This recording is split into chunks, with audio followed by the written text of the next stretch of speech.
You are Locked On Patriots, your daily New England Patriots podcast. Part of the Locked On Podcast Network, your team every day.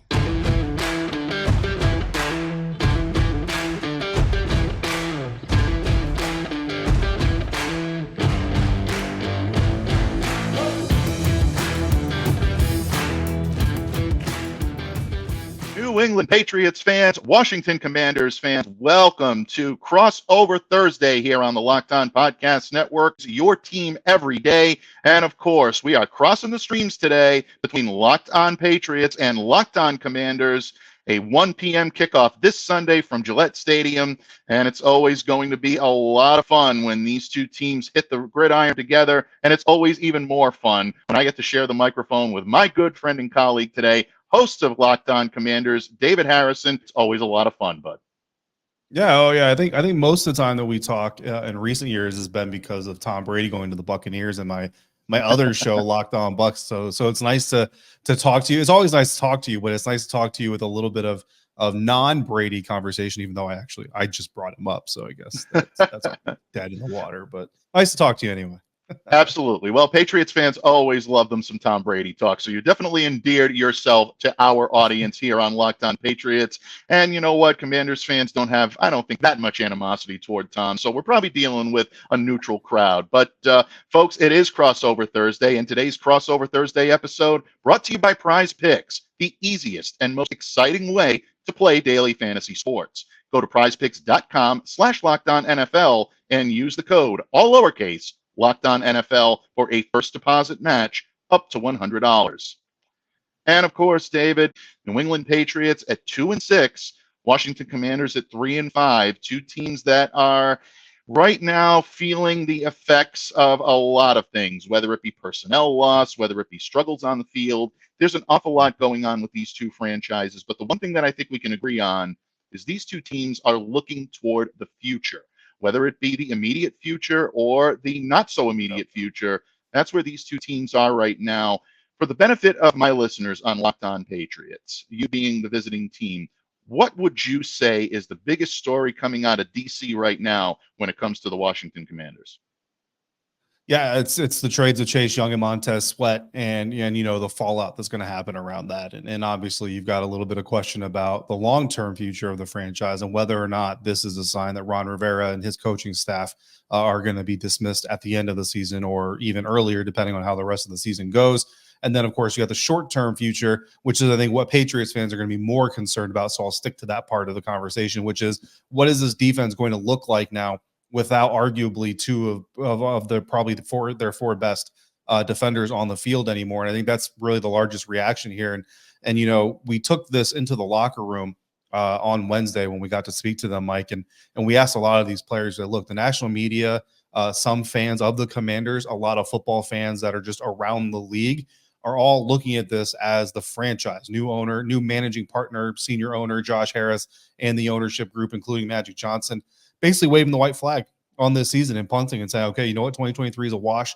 Let's get ready for 2024. And to a player, you know, you expect them to say, no, that's not what's happening. But not only did they say that's not what's happening, they said it with conviction, and they said it when some of them rolled their eyes and some of them looked at you steely-eyed, right? And you kind of had that mixture of responses.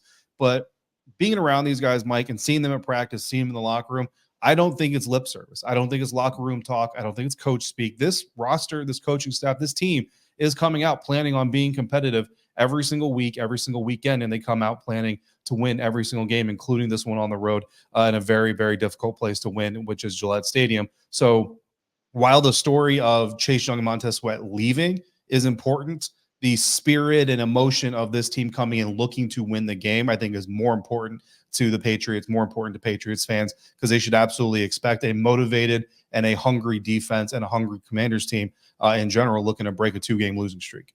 Yeah, without question. And I'm glad you brought that up because Bill Belichick, when we spoke to him on Wednesday morning, had something very similar to say in that even though Washington may have traded away a couple of very valuable players in the middle part of that defense, this is still a talented team from top to bottom. There's a lot of opportunity for them to score points on offense. Sam Howell has been much better than expected this year. He can ball out when given the opportunity. And the way the Patriots defense is reeling right now, there's a lot of, I would say, confidence that could be brewing with the Commanders right now because of the way that they could possibly attack that defense. And then, of course, offensively, Mac Jones has had his difficulty with pressure, albeit you take away two very big key components in the Commanders being able to put that pressure on him.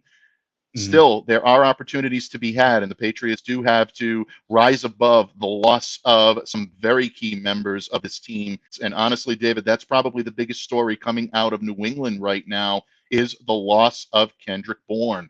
The Patriots already reeling with the loss of Matthew Judon, already reeling from the loss of Christian Gonzalez, and now you put Kendrick Bourne on season-ending IR with torn ACL. Kendrick had been their top receiver, 37 catches, 406 yards, 4 touchdowns. Those are good numbers. They're not world-breaking numbers, but what Kendrick brings to this team is something the Patriots are going to miss deeply. He is not only someone that can win his battles on the perimeter, he can win them in the slot. He really has the ability to take over his matchups on any alignment that they put him in, and the work ethic, the positivity that he brings to the locker room each and every day. You mentioned a hungry team, a team that's willing to go above and beyond and prove that they still have a lot of pride in that locker room. Kendrick Bourne was one of those guys that just exuded those qualities, even when the Patriots were staring at back-to-back losses to the Dallas Cowboys, 38-3, 34-0 to the New Orleans Saints at home. Kendrick Bourne was one of those guys that always remained positive and proved to the Patriots that they could still hang in games, and they pulled off a pretty big upset against Buffalo last week. So his loss is going to be huge. Who takes that step up? Is it the rookie Demario Douglas? He probably becomes your number one. Juju Smith-Schuster is going to be needed in a much bigger role out of the slot. Devontae Parker did not practice on Wednesday. He's in concussion protocol. From what I'm hearing from the team, I'd be very surprised, if not shocked, if he suits up for Sunday's game. So now the Patriots really suffering with those pass catchers. Pharaoh Brown was also out of practice on Wednesday with a back injury. That's notable because he's been their big chunk play machine. Patriots have got some stuff on offense, so this is definitely not going to be an easy matchup either way. Both of these teams coming in with their struggles, but a lot of pride to play for as well, my friend. Yeah, absolutely. And you know, it's interesting because you talk about those absences, and I saw Devontae Parker still in concussion protocol. And like I said, I mean, if he's out Thursday, you can pretty much call it done that he's not going to be playing because of just the way you have to go through these phases of the protocol. But I look at Jalen Reagor, and I know he hasn't had the greatest career in the world, former Eagle. And, you know, it would just be a Commander's thing to do to have Jalen Reagor go off against this defense. And they have not done well against speed this season. So that would just be the most Commander's thing ever to happen this weekend. It's funny that you mentioned that because we did talk about Jalen yesterday, and I mentioned to a regular here on Locked On Patriots, my good friend Thomas Murphy, that it wouldn't shock me to see him provide more motion to the Patriots offense. He did that when he was with Philadelphia. He certainly did it in college, so that could be a wrinkle as well. And I know, you know, Patriots fans right now are looking at what the Washington Commanders bring to the table. We're going to talk about matchups in just a moment because there are some intriguing ones to look forward to. But just looking at the injury list from the Commanders' standpoint, Jonathan Allen, veteran rest day, smart to get these guys healthy. You want to make sure one of your top defensive tackles is ready to go. Curtis Samuel with the toe, that's something that definitely raises an eyebrow because we know how effective he can be as a receiver. Any news on him? Is this a lingering thing or taking it day to day if you're the Washington Commanders? I think right now we're looking at it as kind of a day-to-day thing. He left the loss against the Philadelphia Eagles with that injury. You know, Byron Pringle came in a little bit. Jamison Crowder was able to come in, catch a late touchdown, and actually fill in pretty admirably for him. You know, I don't think the Washington Commanders are going to feel like they need to rush Curtis Samuel back. Certainly would love to have him on the field, but even without Curtis, I think they feel like they've got enough weapons that offensively they can still do what they need to do. Absolutely. And of course, folks, these matchups are always fun. You can always find big stories. They can always be interesting, but ultimately, the action on the field comes down to the matchups. And this matchup between the Patriots and the Commanders certainly has a tremendous amount of intriguing matchups. David and I are going to tell you exactly which ones are going to catch our shop eye on Sunday when this episode of the Locked On Patriots podcast continues, a proud part of the Locked On Podcast Network, your team every day. But David, game day would not be game day without your favorite gear and your favorite snacks to do so. And we're going to tell you exactly who you should be doing business with on game day, folks. One of our very favorites right here on Locked On Patriots and Locked On Commanders, actually all across the Locked On Podcast Network.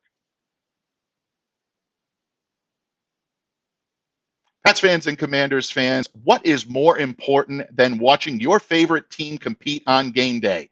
Well, as I alluded to, making sure that your game day table is well stocked. Why root for your team on an empty stomach? Order on DoorDash and save on all of your football watch party favorites. All of your favorite restaurants and stores, from retail to grocery, are on the app, so you can shop everything you need to get game day ready. David, I don't know if it's going to be so popular down in the DC area, but to me, nothing says game day like a little New England clam chowder. They serve it up at Gillette Stadium. We love it. And if you can't be at Gillette, folks, you definitely want to cheer on your favorite team in Foxborough with a little of the region's favorite food. Well, guess what? The best chowder in the business is Legal Seafoods, and they're available on DoorDash. You can have it delivered right to your door, right in time for game time. So act now, and you can get 50% off up to a $10 value when you spend $15 or more on your first order. And that's when you download the DoorDash app and enter the code LOCK23. So don't delay, do it today. And don't forget to use the code LOCK23 for 50% off up to a $10 value on your first order when you download the DoorDash app and spend $15 or more. Subject to change, terms apply. That's LOCKED23 to 50% off up to a $10 value on your first order with DoorDash.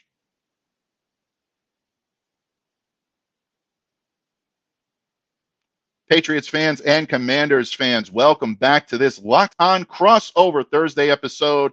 Obviously, Locked On Patriots, Locked On Commanders. He is David Harrison, the esteemed host of Locked On Commanders. I'm Mike Debate, host of Locked On Patriots. And David, in the previous segment, we talked about some of the big storylines heading into this game. But you and I both know that these games come down to the matchups on the field. You want to see defense versus offense. You want to see player versus player, star versus star. I know the Patriots are a little banged up with their stars right now, and I know that Washington just traded away a couple of theirs, but there are a lot of intriguing matchups in this. When these two teams take the field on Sunday, which matchups are going to be catching your sharp eye? Well, obviously, Jalen Reagor is going to be someone that I'm keeping an eye on, especially against that Commanders secondary. But, I think that if you're talking about the Washington Commanders and what's going to help them be successful, obviously, you got to start with a young quarterback, right? And you kind of mentioned it. Sam Howell doing a lot better than a lot of people did. And I think that's fair. Pretty much everybody on the DC beat spent most of the offseason, training camp, preseason, fielding questions from people. I even went on New Orleans radio, and the Commanders didn't even play the Saints, but I went on New Orleans radio and was asked if the Washington Commanders were really going to go with a second-year quarterback, fifth-round draft pick in Sam Howell. And outside of DC, everybody's surprised. Inside of DC, we're actually only surprised that he's thrown as many interceptions as he has. And to be honest with you, 4 of those interceptions came in one really bad game. So outside of that, he's actually been really efficient and really protective of the football, because this is the Sam Howell that we saw last season developing as a rookie quarterback. This is the Sam Howell we saw all training camp, and this is the Sam Howell that we expected to see here locally. And we're happy that everybody else is starting to catch up. But for Sam Howell, and it's something that he does realize, is as everybody starts to catch up, they also start taking more seriously. And as they start taking more seriously, things get a little bit more complicated. And he is expecting a lot to get thrown at him by Bill Belichick. This isn't a coach in Bill Belichick who's going to take any quarterback lightly. Rookie, not rookie, veteran, doesn't matter who you are. He's going to throw everything that he can at you to try to beat you, and he's going to take you seriously from Jump Street. So you got to look at this offensive line and the right tackle. The right tackle, Andrew Wiley, has arguably been the weakest spot of this offensive line outside of center Nick Gates, who was benched last week in favor of Tyler Larson. Now, with Tyler Larson installed in the offensive line, also left guard Chris Paul for injured left guard Sadiq Charles, they did better against the Philadelphia Eagles. Part of that was blocking. Part of that was Sam Howell getting better at pre-snap reads, getting better at being more decisive and getting the ball out quick, and understanding that it's okay and even admirable and more effective to prioritize the check down and the short routes versus always trying to take the shots and kind of a jab, hook type of situation, right? Set up the deep ball with the short ball, and it worked beautifully against the Philadelphia Eagles. So the question is, and the question with all young quarterbacks, right, is can Sam Howell now do that consistently? And not only that, but can the offensive line do it consistently? So for me, the key matchup I'm going to say matchup is the offensive line versus this Patriots defensive line. I know statistically speaking, they're not getting sacks as much as, obviously any defense would want to, but we've seen this Washington Commanders team go in against the worst sack team in the NFL 3 different times, and that team would come out and set a sack high or a season high for sacks. In fact, twice that team actually had more sacks in that one game than they had the entire season leading up to this point. Now we're deeper into the season, so that's unlikely to happen for the Patriots, but still the term get right game for teams looking to get more sacks out of their defense has been pretty accurate for the Washington Commanders, or going up against the Washington Commanders. So to me, that's where I'm starting this matchup because Sam Howell against himself just isn't as sexy for Patriots fans. Absolutely. No, that's a good point to make. And I'm glad that you made that point about the sacks, because right now, obviously, the loss of Matthew Judon clearly has hurt this team when it comes to being able to rush the passer. Josh Uche has been banged up as well. He's been out with a foot injury the last couple of games. He was back out on the field Wednesday. So we're looking toward possibly him suiting up this week. Obviously, a lot of people thought he might be on the trading block. Patriots kept him around for a reason. And if he can start to harness some of the abilities he had last year, where he compiled 11.5 sacks, that's going to be something that I think Patriots fans will hold on to and realize why the Patriots held on to him. So that's a good point about pressure. I had a question for you on the opposite side of the ball when it comes to Washington's defense, because obviously now with Montez Sweat and Chase Young both playing for different teams now, some of what they were able to do, that 25 sacks that the Washington Commanders had compiled, 6.5 from Sweat, 5 from Young. So that's a big chunk of those sacks now taken away. You have to think that Washington's going to come into this game trying to use their secondary to confuse Mac Jones, because there have been opportunities where Mac will make a poor read, and we saw last week where, Jalen Ramsey, well, I don't want to say baited him into it, but he took advantage of a very poor decision by Mac and a very poor throw and nearly took it back for the pick six. So this gives opposing teams an opportunity to scout that. Now, I know that Washington's secondary right now has been really led by Kendall Fuller. Emmanuel Forbes has had his struggles as well. Benjamin St-Juste and, of course, Danny Johnson are going to be in that role as well.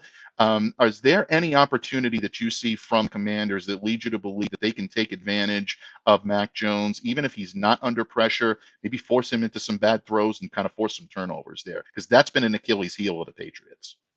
Yeah, so this Commanders defense has been much more keen to take advantage of fumble opportunities, right? Like Cam Curl is a really good strip artist. Daron Payne will get the ball out. Jonathan Allen certainly has been known to get the ball out. Interceptions is not their forte, and that's one of the reasons they went out and drafted Emmanuel Forbes, college football record holder for pick sixes in a career and all that stuff. But his struggles have been widely circulated, and those are 100% accurate. That's accurate on the outside as much as it is on the inside. But now outside the Atlanta Falcons game, unfortunately, this Commanders defense honestly has let a lot of interceptions slip through their hands, and that's something that when you play a quarterback like Mac Jones, you don't want to do, because for everything that Mac Jones isn't, something that he is he's still a patient quarterback who's able to take advantage of second opportunities. And if the Washington Commanders give Mac Jones second opportunities by dropping interceptions, that's certainly something that can come back and bite them in the rear. So, we would like to think that hopefully the secondary is going to continue to get better at that and secure some of those interception opportunities. But so far, outside of a few instances like against the Atlanta Falcons, I would say that most often that's not something you really have to worry about too much. Although this could also be the week that is like the Falcons week and the outlier where they actually find their hands and are able to come away with some of those passes. Yeah, absolutely. Very good insight, and thank you, because I know that's something that's always on the minds of Patriots fans is how are they going to be able to attack this offense? And there have been various ways to do it, and to know that this is something that could give Mac Jones some difficulty, at least it gives Patriots fans a little heads up. In terms of matchups, I'm going to be watching very closely, and I know Patriots fans will be as well, is the Patriots running game. Can they get on track against this Washington defensive front? Last week, 77 yards on 19 carries. That also included a 2-yard backup from Mac Jones and a 4-yard run from Demario Douglas. That's not enough from Ramondre Stevenson and Ezekiel Elliott, especially when so much of what New England does is predicated on the running game. It's predicated on using the run to facilitate play action. That's where Mac is most comfortable. And if he's not doing that, it becomes problematic for all parties involved. So Patriots right now need to try to get that running game going. So I look for Stevenson and Elliott, not just to create their own space with their talent, because they did that last week. They need to start hitting the holes when the offensive line opens them. The problem is the offensive line has to win those battles, and it's not going to be easy. Daron Payne and Jonathan Allen are two very good, interior defensive linemen that can really help to clog the run. I know they get a lot of help from the linebackers from Mayo and Jamin Davis. Washington right now is allowing 117.4 yards per game on the ground, 4.2 yards per rush. That's 21st in the league. That's not necessarily a deal breaker when it comes to them being able to hold the Patriots in check, but it gives Pats fans and at least the Patriots players on the field a little hope that they might be able to exploit that, folks. So I'm going to be watching the running game very closely, because if the running game doesn't get going, then the Washington defense can start teeing off on Mac, start setting their defensive backfield, and that's where New England has consistently had problems all season long. So running game's big for the New England Patriots, folks. And what are you going to be keeping your sharp eye on when the Patriots and the Washington Commanders take the field? Drop us a line either in the YouTube comments or reach out to us on Twitter, on X, on the Bird app, whatever you call it these days. But bottom line, David and I would love to hear what you think. And you can cross the streams as well. If you're a Commanders fan, want to know about the Patriots, reach out to me. I'm always happy to answer any questions. And I know David is always happy to hear from Pats fans as well. As long as we keep it respectful, folks, it's always a lot of fun. And David, we've arrived at that time. The keys to victory and game predictions. Always a lot of fun, always a testy time for the hosts, and I know for all of you listening out there, but how is this one all going to shake out on Sunday in Foxborough? David Harrison of Locked On Commanders, and I will tell you in just a moment when this episode of the Locked On Patriots podcast continues, a proud part of the Locked On Podcast Network. Yeah, today's Crossover Thursday episode brought to you by PrizePicks, the largest independently owned daily fantasy sports platform in North America. They are the easiest and most exciting way to play DFS because it's just you against the numbers. Instead of battling thousands of other players, including pros, sharks, amateurs, people like me, who you could probably beat anyway, but you don't have to. You pick more than or less than on 2 to 6 player stat projections and watch your winnings roll in. PrizePicks is really simple to play. I can make my picks and submit my entry in less than 60 seconds. In fact, I did it with Mike's help right before we started recording this very episode. Quick withdrawals offer you easy access to your money, including Apple Pay now. Easy gameplay, an enormous selection of players and stat types are what make PrizePicks the #1 daily fantasy sports app. PrizePicks also offers weekly promotions like Taco Tuesday, where they discount a player's stats by 25% to give you even more value. This week, I'm going with a trio of players in this Commanders-Patriots matchup, and I'm taking more than on all of them. Commanders receiver Jahan Dotson, I'm taking him for more than 3.5 receptions. Washington Commanders quarterback Sam Howell, I'm going more than 1.5 total touchdowns. So that's throwing and receiving and rushing as well. And then I'm going New England Patriots quarterback Mac Jones to go for more than 3.5 rushing yards. Go to prizepicks.com/LockedOnNFL. Use the promo code LockedOnNFL to get a first deposit match up to $100. Again, that's prizepicks.com/LockedOnNFL. Promo code LockedOnNFL for a first deposit match up to $100. PrizePicks daily fantasy sports made easy. Well, Patriots fans and Commanders fans, it is that time here on Crossover Thursday. It is time to uncross the streams and to reveal exactly what is going to be put into the trap. All right, folks, I know I've been watching too much Ghostbusters lately. We're one day removed from Halloween, but bear with me. David, it's always a lot of fun. This has been a blast, but it's going to get to the time now where we have to lay our cards on the table and basically give our prediction, look into our Belichickian or our Riverian crystal balls, respectively, and determine what's going to happen out there on the field this weekend. David, what is the key for a Commanders victory, and how do you see this one shaking out this weekend in New England? Yeah, this is going to sound kind of weird, but I think the key to the Washington Commanders getting a win against New England Patriots is to force at least 3 punts in this game. And the reason I say that is because lately with this Washington Commanders defense, and in more than a few games in this season with this Washington Commanders defense, these drives are ending with either points or turnovers. And you always love the turnovers, right? But the problem is when you don't get the turnovers, you're giving up points. And you go back to the Philadelphia Eagles game that they recently lost. You even go back to the Atlanta Falcons game that they won.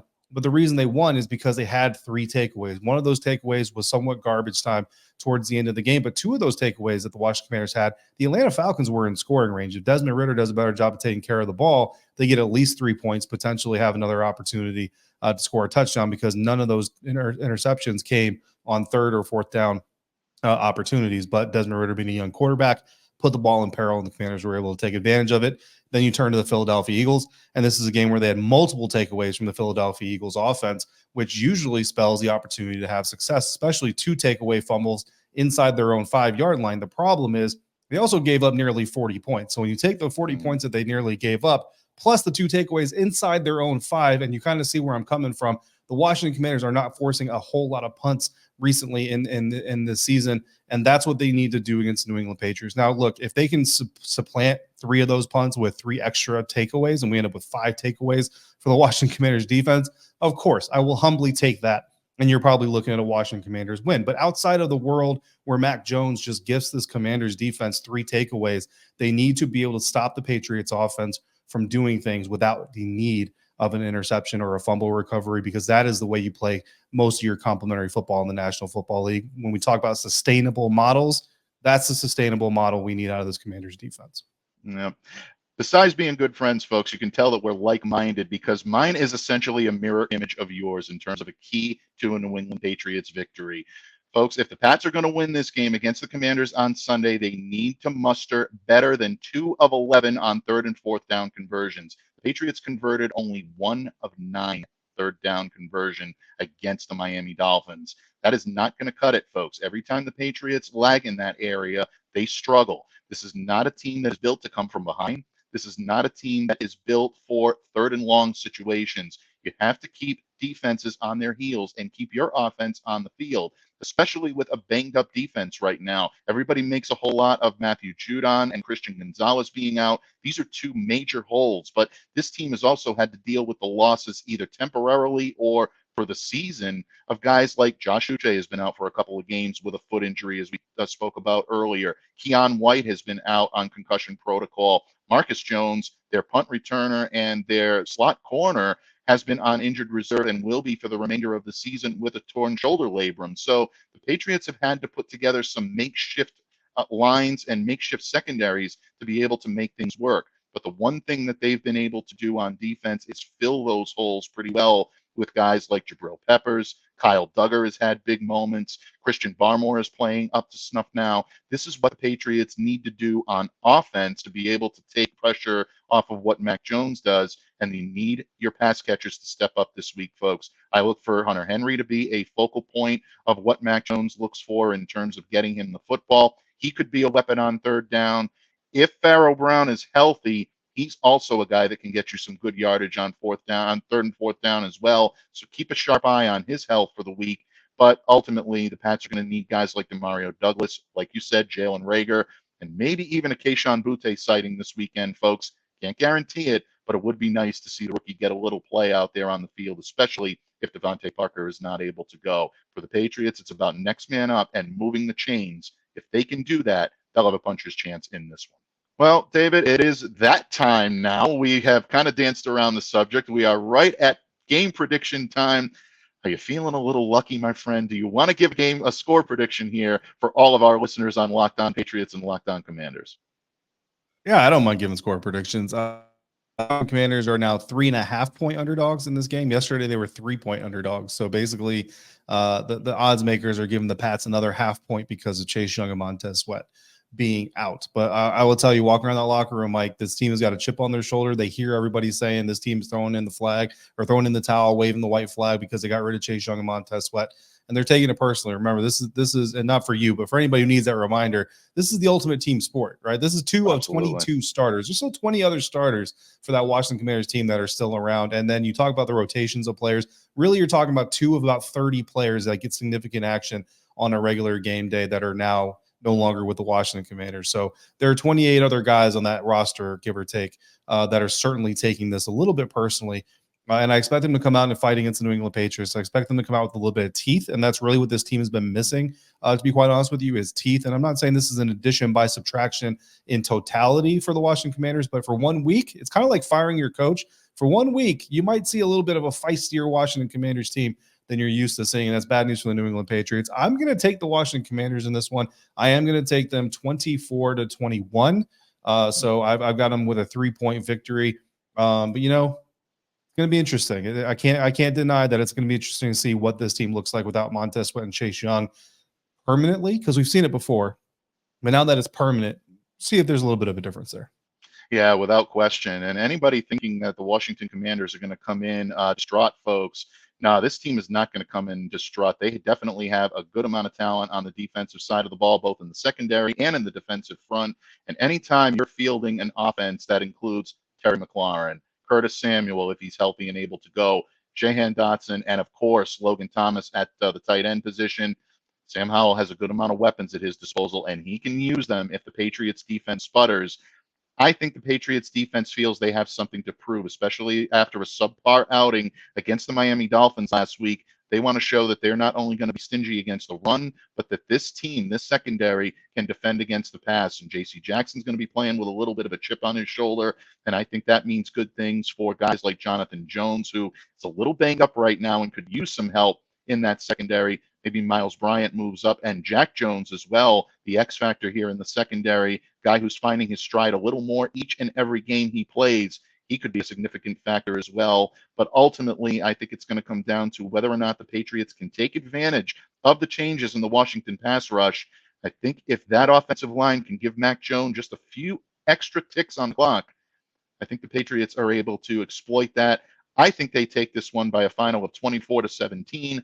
But ultimately, David, I agree with you. I think this is going to be interesting and a sneaky, exciting game in Foxborough on Sunday. Don't sleep on this one, folks. Yeah, no, it should be entertaining. It should be competitive at the least. Absolutely. And we hope that you were entertained today here on Locked On Patriots and Locked On Commanders. Always a blast when me and my good friend David Harrison are able to cross the streams here on the Locked On Podcast Network. I always say it each and every week. This is often imitated, folks, but it's never duplicated anywhere. The Locked On Crossover Thursday is something that is so valuable to this network. I'm always honored to be a part of it, and I know David is as well. So, Pats fans, reach out to David at dharrison82 on Twitter. Commanders fans, you can reach out to me at MDABATENFL, and we definitely hope you enjoy Sunday's game in Foxborough. On behalf of David Harrison, I'm Mike Debate, reminding you all to stay safe and to stay well and to be the change you wish to see in the world. Have a great day, everyone, and enjoy the game on Sunday.